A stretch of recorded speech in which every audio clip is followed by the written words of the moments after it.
Dare great things for Christ.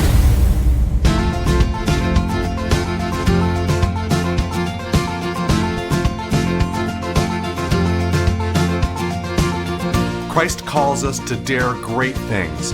In the marketplace, as well as in the mission field, there has never been a time like the present for the spirit of the Catholic entrepreneur.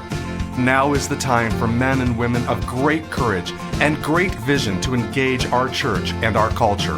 Now is the time to dare great things. And here is your host as we dare great things, Father Nathan Cromley, the president and founder of the St. John Institute. The life of St. John the Baptist is a study in detachment, from forsaking the goods of this earth and the relationships of natural human society, to going without in his many forms of asceticism, to finally letting go of his own claim to glory and his own claim to his disciples. St. John the Baptist was poor in spirit, and yet his influence was extremely powerful. What's the connection between his poverty of heart and the incredible influence that he gave as a Christian leader? I just want to continue our study with St. John the Baptist today because there's so much to learn in his example. Really, he's a study of the power of character in terms of our leadership. Like we hear about that a lot. It's a kind of in vogue these days to say it's a character-based leadership and we need to be authentic in who we are. And it's very true. We do. Authenticity is a powerful form of influence. And Pope Paul VI, for example, even said that authenticity is the only thing people will listen to today when it comes to the Christian message, that you have to be authentic. His famous quote that he says is, people today will listen less to teachers than they will to witnesses, right? Like a witness has the authenticity of their life behind their words. And so we think, well, how do we, as leaders today, how do we become authentic? And what's the place of character in our leadership? And I find it very interesting because as intriguing as this is from a Christian point of view, it also has impact even in the secular realm. As study after study is being put out on the importance of a good business culture for profitability. That culture will drive profitability in the marketplace.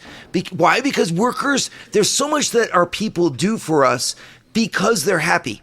And not just happy, but because they work together well. If we can form true teams, we can generate something together that's greater than the sum of everything that we can do apart. It's called synergy. It's one of these famous kind of catchphrases that people talk about today. Well, what's the secret behind synergy? Well, teamwork. And what's the secret behind teamwork? But that, of course, is $1 million question, quite literally. And there's many answers to it. I just want to point out that one of the key elements behind teamwork is morale. Morale and culture. This kind of ambiance that we work in that allows us to go the extra mile, to resolve conflicts before they start, to seek after one's own good. And this, of course, is a place where Christianity has direct and immediate business impact, because Christianity is it's a culture. Christianity is itself a culture. It's a way of working, a way of acting, a way of being together that is very conducive to to producing great things together. Be it making great dishes together at a food manufacturing company, to making great furniture together, somewhere in Ohio, a furniture manufacturing place, whatever it might be. The secret is, how do I get people to work together? If they like each other and they like themselves and they like you and they like your product, you're going to end up having a very highly motivated workforce. I'm thinking, for example, of what the Marines have done, all the studies that the Marines did behind what makes someone able to be a Marine, what makes someone able to go and fight for their country to that level of even sacrificing their lives. And of course, there's a myriad of explanations behind this. But the end result is that a warrior becomes a warrior and fights not for money or pay, not for the love of country alone. They fight for each other. And so in the Marines, from day one of training, you're trained that we are a team, that we are a unit, and they collaborate and make a culture that itself drives the output of the warrior spirit and the fighting that they need. Well, let's say culture drives performance. You can have the best compensation in the world, you can have the clearest objectives in the world, but you will get the most out of your people by driving the culture that they absorb and that motivates them. And it's the same in the family as it is in business. It's the role of the parents to create a culture. You create that in-home culture where good behavior is rewarded, bad behavior is not rewarded, and where the children work together. And that's the whole art of parenting, is a generation of culture. And by extension, then, the art of governing a society is a generation of culture. Now, here's the secret, that just as culture is behind, great children, and it's behind great society, you could have all the laws in the world to try to control a city, and it wouldn't be as powerful as if you had healthy families. We all know this. Where the family is strong, the nation is strong, right? And where the family is weak, no laws can ever replace them. You can't govern people who do not have virtue, right? It becomes an impossible task. The society collapses. And where does virtue come from? Where does a family culture come from? This is a key point. Write this down, right? In the end, nothing forms culture more than the character of the leader. All of the policies and the procedures and the incentivization packages and everything else that we do, which is very important, but it won't hold unless there's the moral force inside the leader to hold it. You could create the biggest programs in the world, but they'll fall flat if we don't execute them. And where does the execution of a program come from? A cultural matrix come from? The desire of the leader to see it happen. And that desire comes deep down inside from their own ethical sense, their own character. And this, of course, is then trickled down through their behaviors, their choices, their habits. People watch what you do much more than they listen to what you say. They watch what you do and how you do it much more than what your company's policies and procedures do, because those are on the outside. You can incentivize things all day long and reward things all day long. But if they don't believe you, then no matter what you say, its impact will be limited. But if they believe you, then even if you fail to say things or do them, they'll still follow you. Human beings are intelligent creatures. We're used to looking for what we can trust. At a certain point, Gallup put out a poll on leadership and asked, what are the 4 qualities, top qualities of a leader? And it came out with this list. The number 1 quality of leadership is vision. So what people look for, more than anything else in a leader, is vision. The second quality on the list is they want someone that they can trust. And the third quality is whether or not that person trusts them, whether they're developed, whether the leader believes in them, hopes in them, puts responsibility on them. And then the fourth quality was passion. And I found that amazing that 2 of the qualities of leader come from them, meaning that they, in fact, are visionaries and they have passion. But 1/2 of the quotient of leadership actually comes from the people who follow the leader, whether or not they choose to trust that leader and whether or not the leader chooses to empower them to serve and to work in the best way possible. This is an awesome question for you as a parent, especially if you're struggling in parenting. Like, what's that bond of trust look like between the 2 of you? And the thing is when you're looking in a workplace, for example, everyone's looking to see whether they can have confidence in that leader, whether that leader is genuinely good. And so, yes, you need to do the right things, but even more, you need to be the right person, right? Character influences people in a profound way by allowing them to trust. And if they trust, then they can follow. And if they follow, then you can do wonderful things together with the organization that you're leading. This is why Christianity is such an advantage when it comes to leadership, because a Christian's first emphasis is on that character. We're looking at John the Baptist. We're going to look at the amazing things that he did in his life. Look at the crowds of people that were around him. And what was at the root of it all? It was a heart that could be trusted.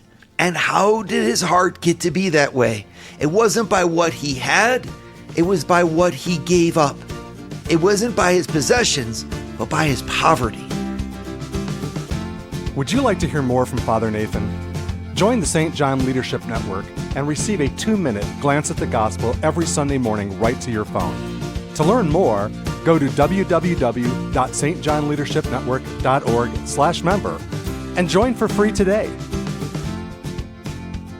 Leading in the world is obviously a challenge for all of us, right? It's a challenge that you've taken up to say that I'm going to be at the forefront of change. I'm going to be the person who initiates getting things done for the better. right? That's a huge sense of responsibility that a leader takes upon themselves, right? The easiest thing to do is to just cash in from our leadership instead and say, it's all about me. It's not about you. And so I'll take it easy. I'll hide behind this or that. I'll be at the top behind a glass ceiling just so that I can't be bothered, right? Well, then that's not real leadership, okay? Your position of power is not the same as the effect of your leadership. Anyone who truly leads is engaged in a constant battle, a constant labor, a constant amount of toil because you're constantly doing things. Leadership is all about action and it flows from action. This can be exhausting. We all know. And what's more, the philosophies abound around how we are supposed to lead. And so if we listen to the people who are on the outside of grace, who are not leading us from a Christian perspective, usually it comes down to something about ourselves. Even if we do good things for others, we want to be recognized for those good things. That leadership, it flows as a kind of exaltation of ourself, where even again, if we're doing good things for others and things are abounding, the world would say, well, take stock of that. That's your reward. How different it is to follow Christ into leadership. The leadership itself is going to be very similar, right? It's about getting people to do great things, helping people to do great things, organizing them for synergy and teamwork and collaboration, producing things beyond what they could do alone. That's fine. And the structure is going to be very similar. But there are key points of difference between the world's sense of leadership and the leadership that Christ asks for from us. And we can see that difference writ large and clear in the leadership of St. John the Baptist. On the one hand, his leadership was just like anyone else. I mean, if you want to talk about an influencer, John the Baptist kind of wins the competition for influencer of his day, okay? Because everybody was enamored with him. And there was almost nothing that you could find reproach for in John the Baptist. If anything, because they came to him and they said, "Are you the Christ?" John the Baptist says, "No."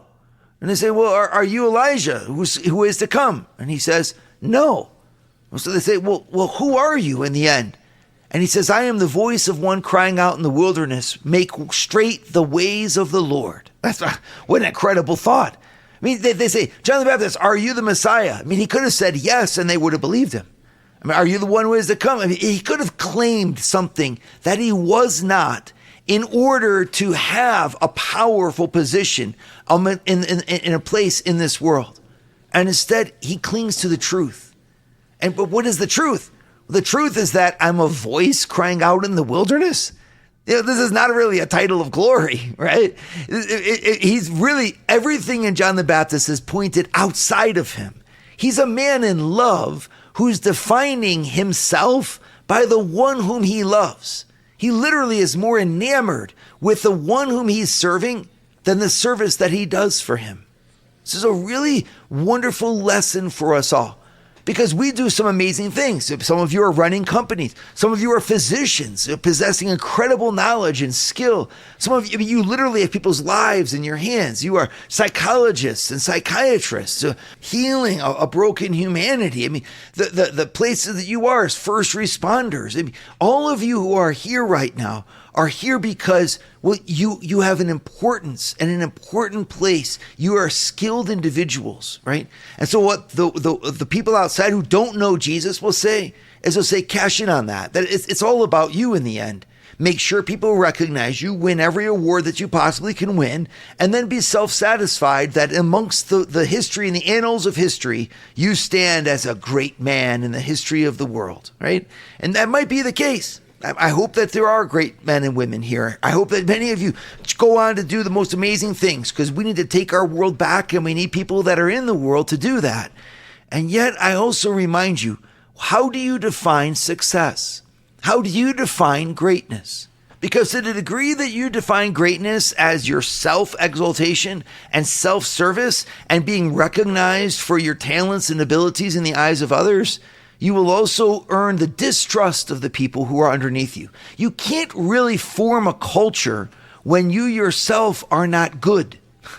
It's not a matter of just being skilled. It's a matter of being a person of integrity. In other words, a person whose word flows from the virtue they have of their heart. I don't just tell you what to do. I do it myself. Human beings follow human beings.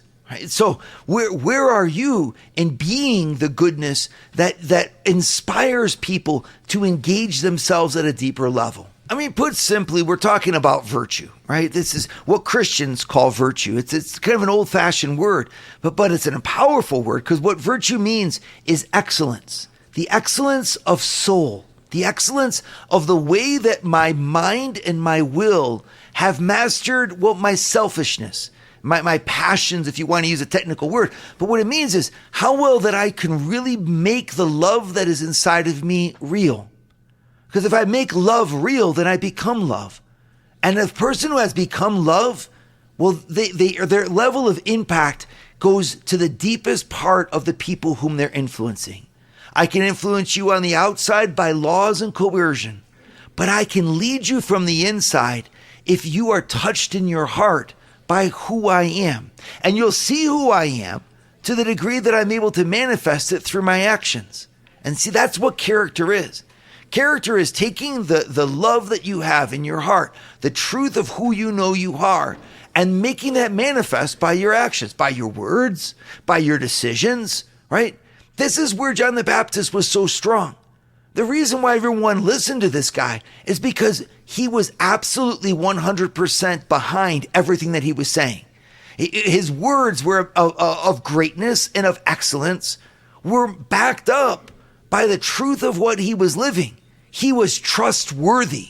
And so when a trustworthy person speaks words of confidence to those who are around them, well, they want to follow. All of Jerusalem and all of Israel was trying to live up to what this guy was saying. He was saying, repent, come back to God, leave behind your ways of sin. And people were listening and following because he was real. His words, he owned, right? He was behind his words. This is what character will do for you. The thing about character that's so amazing is that, just like I said before, it flows from your love. And so in a real sense, it flows from your poverty. It's by you being more enamored by the one whom you're serving than by the service that you give to them. More enamored by the one who's drawn you into action than you are by the action that you're performing. It's about having this kind of hole in your soul, a thirst for the one who is greater than you. And that allows, when you have that kind of love, that love is made manifest, well, people will trust you because they know it's not about you. It's about this greater mission, this greater one, the one to whom you bear witness. That's the genius of the leadership of John the Baptist. He had such influence and such power because he had such poverty of heart. It wasn't about him. It was about the one who was to come. Would you like to start your Thursday mornings with a scriptural leadership lesson? Join the St. John Leadership Network, where Father Nathan hosts a 30-minute call at 6:30 a.m. in all 4 U.S. time zones. To learn more, go to www.stjohnleadershipnetwork.org/member and join for free today. The power of St. John the Baptist doesn't come from his talents. It didn't come from his skill. It didn't come from his position in the world. It came from his poverty. Right? Because, so what does that mean? Obviously, it came from his poverty. He had physical poverty. He didn't own anything. He had relational poverty. He wasn't married. Right? He didn't have a family. He was completely possessed, seized, right, by this aspiration towards God.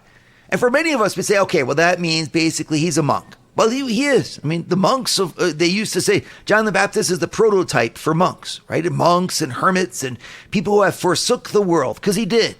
Well, what power does that have for us who are in the world? All right, I just want to put it this way. What if you were someone who believed in something so deeply and profoundly that it led your life? What would that look like? What would happen to you, for example, if you believed in God? I mean, would you think that would make you less trustworthy or more trustworthy? What would happen if you allowed a love, an authentic love for your people to be the reason why you came into work every day? And what if your people knew it? If they just sensed that this leader is actually in this for us, to provide clarity, to provide organization, to provide accountability, to provide vision for us?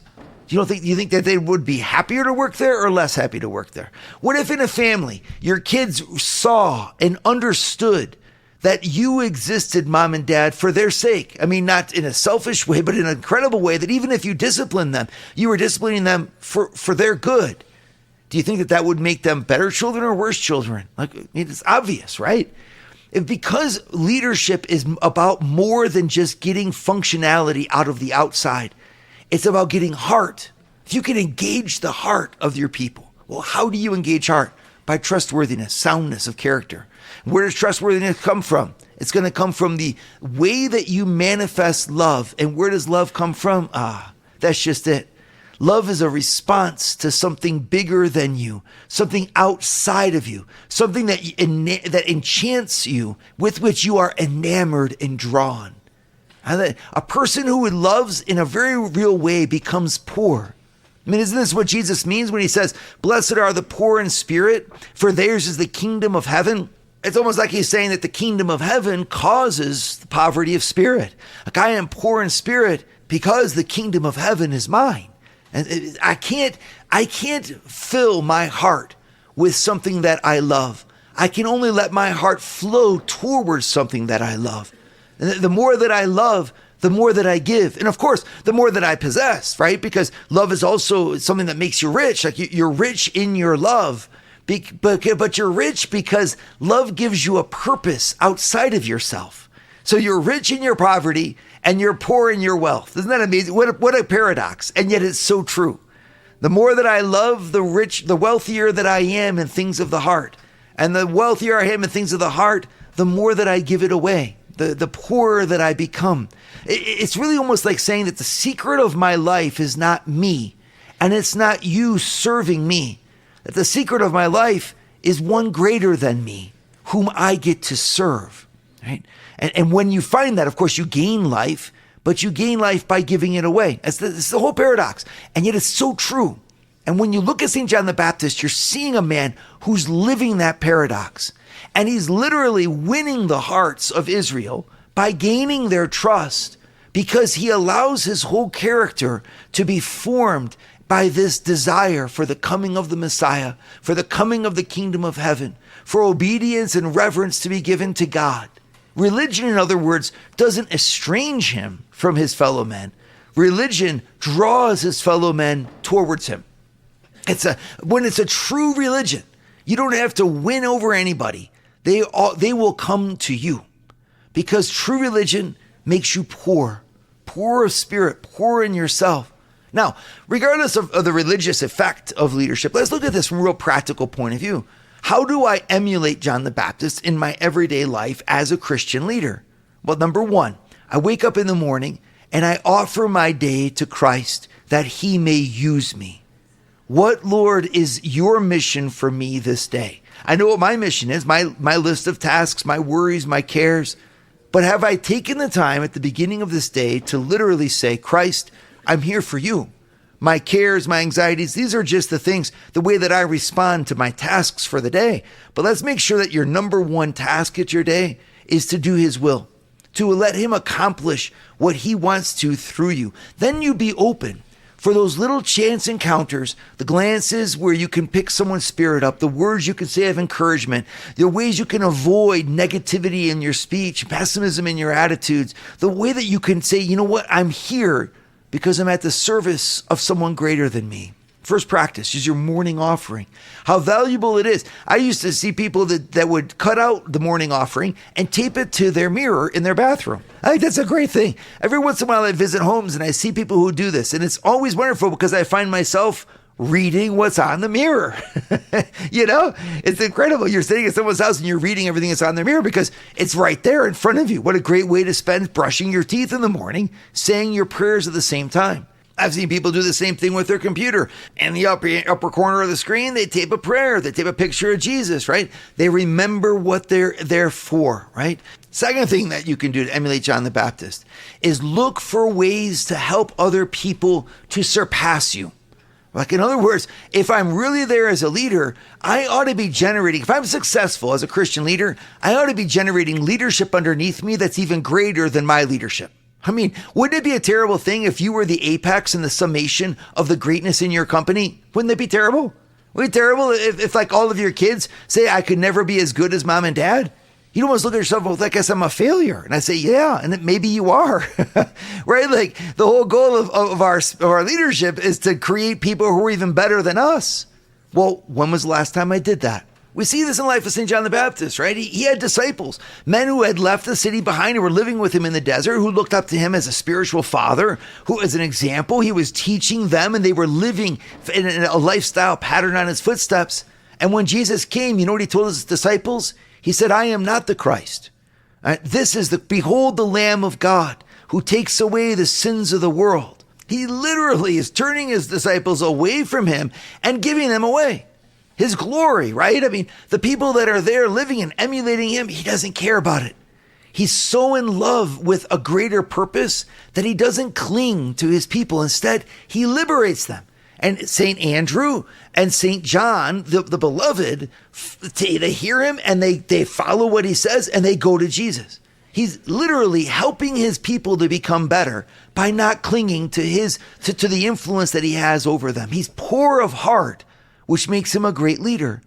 Well, could we do that too? Well, are we afraid of the very people who follow us? Or do we, on the contrary, not care because we're here for them? If we really care about our people and really care about the mission, well, then we're poor, right? And in that poverty, we can lead with a character that inspires fidelity, inspires loyalty, inspires gratitude. Yep, but also inspires greatness. And that's really the difference between a worldly leader and a leader who lives for Christ and works for Christ, is that a leader who lives under Jesus' influence is a leader who leads out of love and therefore with poverty, and therefore builds up trust and becomes the foundation of a glorious, true human culture for the betterment of the people whom they lead. Dare great things for Christ. Share your feedback with Father Nathan. Send us an email at communications@stjohninstitute.org. That's communications@stjohninstitute.org.